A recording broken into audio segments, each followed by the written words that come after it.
Big boss Telugu season 8 అయితే అందరూ ఊహించినంత రేంజ్లో లేకపోయినా కానీ ఓ మాదిరిగా అయితే సీజన్ అయితే నడిచిపోతూ ఉంది. ఇప్పటికే ఫస్ట్ వీక్ కూడా కంప్లీట్ చేసుకుంది బిగ్ బాస్ సీజన్ 8 అనమాట.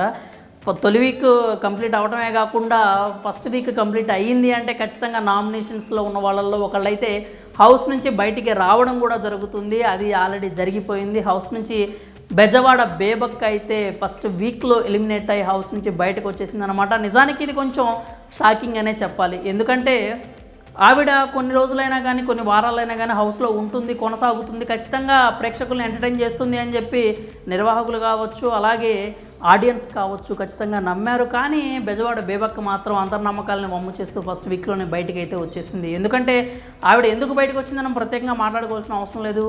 ఆవిడ ఎందుకు బయటకు వచ్చిందో అందరికీ ఒక క్లారిటీ అయితే ఉంది. హౌస్లో ఉన్నన్ని రోజులు ఎంతో యాక్టివ్గా ఉంటుంది, ఎంతో బాగా ఎంటర్టైన్ చేస్తుంది, తన వాయిస్ని తను ఖచ్చితంగా గట్టిగా వినిపిస్తుంది, ఆమె చాలా హైపర్ అని చెప్పి ఏదైతే అనుకున్నారో అక్కడ మాత్రం క్యాలిక్యులేషన్ మిస్ అయిందని చెప్పాలి, మిస్ ఫైర్ అయిందనే చెప్పాలి. ఎందుకంటే ఆవిడ హౌస్లోకి వచ్చిన తర్వాత చాలా అంటే చాలా సౌమ్యంగా, చాలా నెమ్మదిగా, తను ఏదనుకున్నా కానీ స్ట్రైట్గా చెప్పకపోవడం, చెప్పలేకపోవడం, చెప్పడానికి ప్రయత్నించకపోవడం, అలాగే తనని ఎవరైనా ఒక మాట అన్నా కూడా అంటే ఊరికే అట్లా క్షమించేసేయటం, వాళ్ళ పాపన వాళ్ళే పోతారులే అన్న ఒక ధోరణిలో అయితే ఆవిడ ప్రవర్తన కనిపించింది. కానీ బిగ్ బాస్ హౌస్లో అలా వదిలేస్తూ పోతే మనకి మనుగడ ఉండదు అని బెజవాడ బేబక్క విషయంలో కాదు అంటే మరొకసారి రుజువైందనమాట.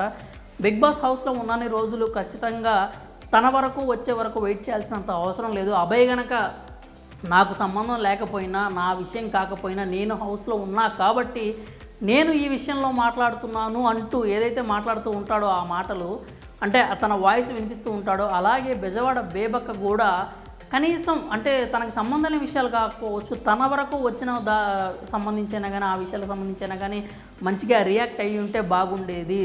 తన మీద ఒక నింద వేసిన తర్వాత దానిని ఆమె గట్టిగా డిఫెండ్ చేసుకోలేకపోయింది. సోనియా ఏదైతే మీకు మా ఆకలంటే మీకు అంత నెగ్లిజెన్సీ ఎందుకు అన్నప్పుడు కూడా తను గట్టిగా డిఫెండ్ చేసుకోలేదు.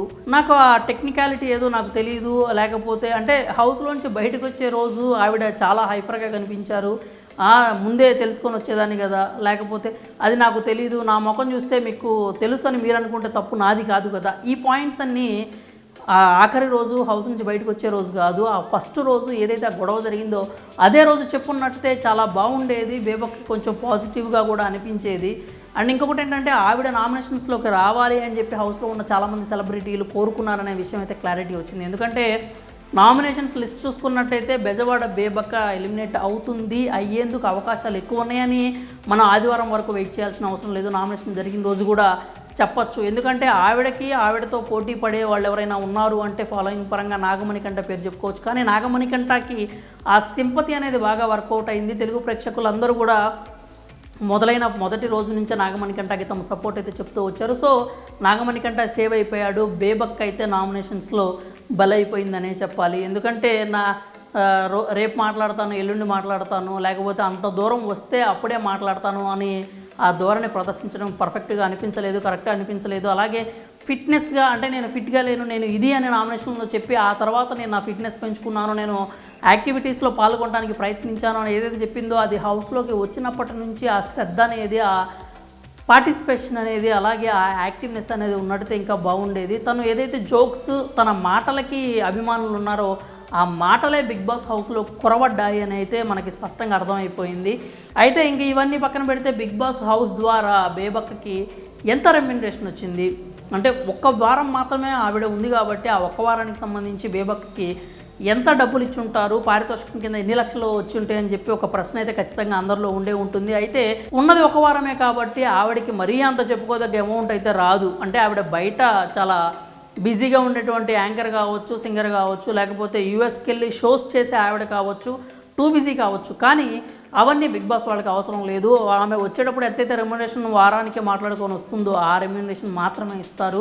దానికి సంబంధించి చూసుకున్నట్లయితే బిగ్ బాస్లో ఆవిడ ఉన్న ఒక వారానికి 2 లక్షల నుంచి 2,20,000 వరకు రెమ్యునరేషన్ కింద అందింది అని అయితే తెలుస్తోందనమాట. ఇది పక్కా అంటే పక్కా అని మనం చెప్పలేము. ప్రస్తుతానికి ఉన్న సమాచారం ప్రకారం బయట వస్తున్న లీకులను బట్టి చూసుకుంటే సోషల్ మీడియాలో బేబక్క రెమ్యునరేషన్ అయితే 2 లక్షల నుంచి 2,20,000 వరకు ఉంటుంది అని చెప్తున్నారు. ఆ 2 లక్షలు కూడా ఆవిడకి షాపింగ్ కావచ్చు, లేకపోతే బయట అయితే వాళ్ళని పిఆర్ లాంటి వాళ్ళని మెయింటైన్ చేయడానికి వాళ్ళకు కూడా సరిపోయి ఉండదు. మరి బిగ్ బాస్ పరంగా తనైతే నేను కొన్ని మెమరీస్ తీసుకొని బయటకు వెళ్తున్నాను అందే, నిజానికి ఆ మెమరీస్ మాత్రమే మిగులుతాయి. పారితోషికం కింద వచ్చి ఆ 2 లక్షలు అయితే ఖచ్చితంగా మిగిలే అవకాశం లేదు. అంతకుమించి ఎదురే తను పెట్టుకోవాల్సిన పరిస్థితి అయితే ఉండే ఉంటుంది ఖచ్చితంగా. అది రాబోయే ఇంటర్వ్యూస్లో మనకు ఖచ్చితంగా ఆవిడ ఆ మనసులోని మాట అయితే బయట పెడుతుంది.